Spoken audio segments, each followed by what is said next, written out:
This is Kim from Fit to Drive. This is the inside safety check of the car. Okay, again, it's not going to replace having a qualified mechanic go over the car with a fine-tooth comb, but hopefully it will make you look like an expert and give you a few ideas about checking the inside of the car if you are buying a used motor vehicle. Alright, so one of the first things that I am going to do is this. This is the seat belt. I'm only going to do the driver's side seat belt. I'm going to pull the seat belt out all the way. I'm going to check the buckle. I'm going to make sure that the seat belt isn't frayed. I'm then going to go across and put it in. It's clicked in nicely. I'll come back up here. Sorry about the video, it's a bit wonky. I'm going to give it a little bit of a pull to make sure that the inertia reel is working. Let it go. That's fantastic. For the sake of the exercise, I'm only going to do this one seat belt, but you should do all four. If the seat belts are worn or frayed, folks, they're not legal, and it might mean that they need to be replaced. Okay, so we'll just release that seat belt. Okay, going into the car now. I'm just going to move the seat back. One of the things that I'm going to do is to put my foot on the brake pedal and push it down. If the brake pedal goes straight to the floor, okay, could show that you've got signs of problems there. Next thing that I'm going to do, I'm going to take hold of the handbrake. I'm going to put the button in, pull it down, and I'm going to pull the handbrake all the way up. Not, right up to the top. Okay, so there's plenty of tension in that handbrake there, showing that it is in good repair. And as I said in my last video, this is my 2016 Hyundai Accent. This is my drive car for my students, and it's been very well looked after. That's my brake pedal across there. Your used car, of course, won't have that. Okay, so I'm going to toot the horn there. This is the inside of the car. So a little bit later on in the third video, I'm going to do a walk around of the car so you know that your outside indicators, brake lights, etc., are working. Okay, so you can see all the gauges and the warning lights there. Alright, so what we want to do is to make sure that when we start the car, none of those red lights are on. Okay, we'll just start the car, and the only red light that you will see on is my safety belt, which I haven't put on, and my parking brake. So that's fine. An orange light on the vehicle might mean that it needs attention. The engine light in my utility is on all the time. It's an oxygen sensor. There is actually nothing the matter with it. So checking all your gauges. Okay, so if I was to release the handbrake here, I've got my foot over the brake, the handbrake light goes off. So I will put the seatbelt on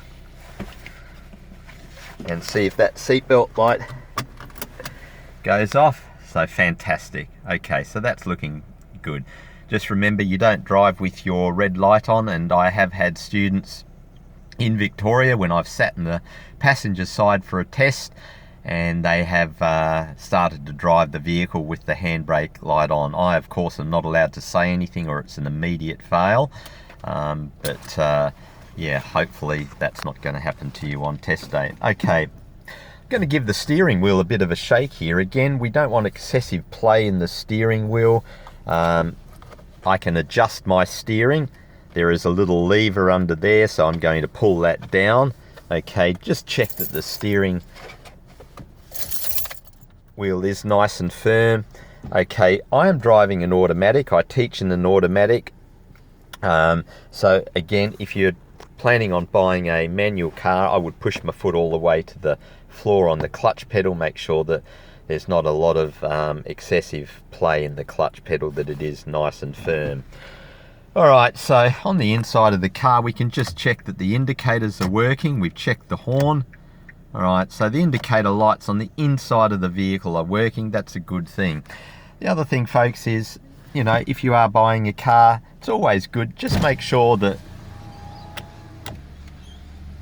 all the windows go up and down. Again, spend a few moments, okay, going over the car. It's your money. You don't want to get home and find out all of a sudden that, your two back windows don't wind down. that could prove a problem. Alright, so inside of the car, I'm going to do the wiper washer, as you can see here. That's my rear one, which is working. Front one is working perfectly. And on your wiper washers, you've got various speeds there as well. Won't go too much into that. I just want to make sure. Now you notice that when I do apply the wiper washers, they're not scraping. Okay, so if you are using your windscreen wipers and they're making a scraping noise across the screen, it could mean that your rubbers do need to be replaced. Okay, so I'm going to check my seating position here. Check your seat, that it can move forward and backwards. Again, you've got 3 levers. One is generally down between your legs in the middle. That's a little bar that you can lift up. Okay, so I'll just get out of the car and we'll cover that. So in my car, I have a lever that pumps the seat up or down, so that raises or lowers the seat. This particular lever here will adjust the backrest, and I'll just bring it around there, and as you can see, that particular lever there will move the seat back and forth. So again, make sure that that's all working on the passenger side as well as the driver's side. Do a little brief check. Okay, so you want to check that obviously your wiper washers and your demister is working as well. So if it's got air conditioning, have a little check of the air conditioner. It might need to be regassed, or it might not work as well. There's my hazard lights. Okay, so do I know whether the hazard lights are working on the outside of the car? No, I don't, but I know that they're working on the inside of the car. Turn the hazard lights off. There's my rear demister, which demists the back of the car, the rear window.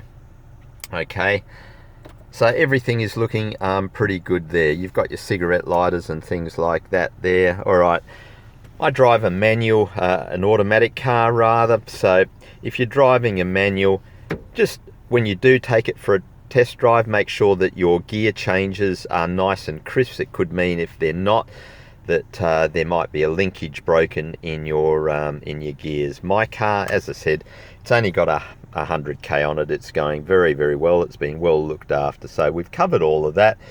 Okay, just go up to the rear view mirror. The little button there, as you can see, is a glare reduction button. So if someone shines their high beam on you at night time, which they shouldn't do, okay, you can just flick that down and it cuts out the glare. So I'm just going to pop it up. Okay, have a little shake of that, make sure that that's working as well, that it's not going to fall off in your hands. I like to check the interior lights here.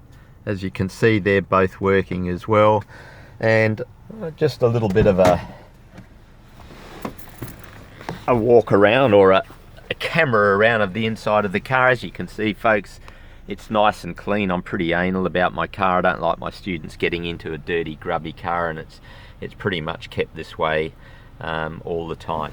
And if you're buying a car, just remember that, if you turn up to someone's place and the car that you're looking at purchasing is full of dirt and dust on the inside, it may mean that this person hasn't looked after their car very well, and that's a signal for just being careful. Okay, check the glove box too. Just make sure that that glove box will stay shut. You don't want it sort of falling open in the middle of the test or anything like that. We've covered just about everything there. You can check the radio obviously and things like that to see if that works. But as you can see there, that's my my button to circulate air inside the car. Okay, that particular button there will circulate the air on the inside of the car. So if it's really dirty and dusty on the outside and you don't want to suck air from the outside to the inside of the car, that will circulate air. The seat belts, as I said, check all 4 seat belts. Don't just check the driver's side seat belts. Okay, so that was the inside of the car safety check. We'll do our walk around in our next video, but just remember, overall impressions, sort of go in there. Don't feel that you need to be rushed into it. Don't let someone push you into buying it. take your time, have a little checklist with you, go over it, make sure that the car again is registered before you take it for a test drive. Obviously make sure that it's got petrol in it too as well. If it's got a logbook, that's a bonus, folks. Again, that's going to depend on how much money that you're prepared to pay for the car, but you know, a logbook and 2 sets of keys is always you know, a good indication that maybe the car's been looked after. Alright, this is Kim from Fit to Drive. I hope you've enjoyed looking at my inside safety check of the car. Like and share. If you've got any comments, leave them down below. Drive safely, and thank you for watching.